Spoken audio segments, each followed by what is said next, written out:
Cancer healer center, a new beginning. पाकिस्तानातील सर्व railway स्टेशनची जबाबदारी सैन्याकडे, पाकिस्तानचे रेल्वे मंत्री हनीफ अब्बास यांची माहिती। सर्व रेल्वे स्टेशनवर पाकिस्तानी सशस्त्र जवान असणार। पाकिस्तानकडून सीमेवर रणगाडे तैनात करण्यास सुरू गेल्या 2 दिवसांपासून पाक लष्कराच्या चौक्यांमधून नियंत्रण रेषेवर गोळीबार, भारताकडूनही प्रभावीपणे उत्तर। जम्मू काश्मीरच्या कुपवाडामध्ये अतिरेक्यांचा स्थानिकांवर गोळीबार, एका नागरिकाचा उपचारादरम्यान मृत्यू। पहलगामनंतर हल्ल्याची ही 5वी घटना। पहलगाम दहशतवादी हल्ल्याचा तपास आता एनआयएकडे। जम्मू काश्मीर पोलीस आणि इतर एजन्सी तपासामध्ये मदत करणार।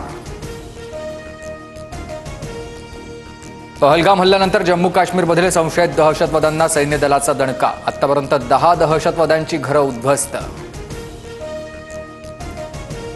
पहलगाम हल्ल्यानंतर प्रत्येक भारतीयाचं रक्त खवळलंय। दहशतवाद्यांना कठोर उत्तर देऊन सर्व पीडित कुटुंबियांना न्याय मिळवून देणार, मन की बातमधून पंतप्रधान नरेंद्र मोदींचं आश्वासन।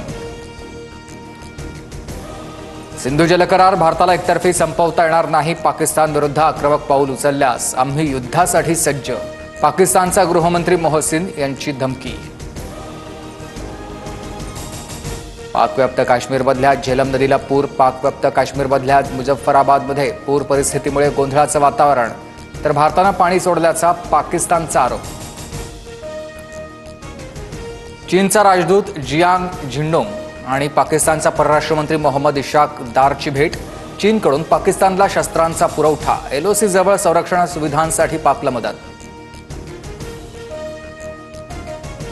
पाकिस्तानी नागरिकांची व्हिसा मुदत आज संपणार, अटारी वाघा सीमा चेकपोस्टवर वाहनांच्या रांगा, तर मेडिकल व्हिसा असणाऱ्या पाक नागरिकांना 29 एप्रिलपर्यंत भारतात थांबण्याची मुभा।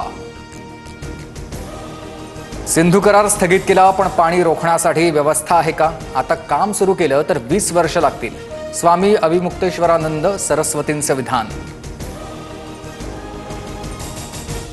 पाकिस्तानी नागरिकांवरून राज्य सरकारमध्ये समन्वयाचा अभाव, महाराष्ट्रात 107 पाकिस्तानी नागरिक बेपत्ता, उपमुख्यमंत्री शिंदेंचा दावा, तर राज्यामध्ये आलेला एकही पाकिस्तानी बेपत्ता नाही, फडणवीसांची माहिती।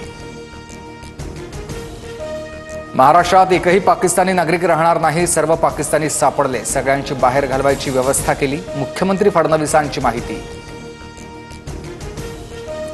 देशावर हल्ला होतो तेव्हा मतभिन्नता नसते, देशाच्या एकतेच्या बाबतीत कोणतीही तडजोड करता येणार नाही, तेव्हा जेव्हा निवडणूक होईल तेव्हा बघू, पहलगाम हल्ल्याच्या पार्श्वभूमीवर शरद पवारांचं वक्तव्य। पहलगाम हल्ल्यातील पीडितांना नागरी शौर्य पुरस्कार देऊन गौरव करावा, कुटुंबातील एका व्यक्तीला शैक्षणिक योग्यतेनुसार शासकीय नोकरी द्यावी, खासदार सुप्रिया सुळेंची मुख्यमंत्र्यांकडे मागणी। शिंदे फडणवीसांनी कान टोचल्यानंतर संजय गायकवाडांकडून पोलिसांची दिलगिरी, तर माझं वक्तव्य स्थानिक पोलिसांबाबत ओघाओघानं महाराष्ट्र पोलिसांचा उल्लेख झाला, गायकवाडांची सारवासारव।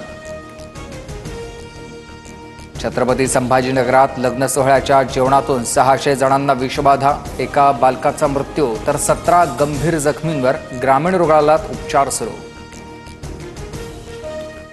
Cancer healer center, a new beginning.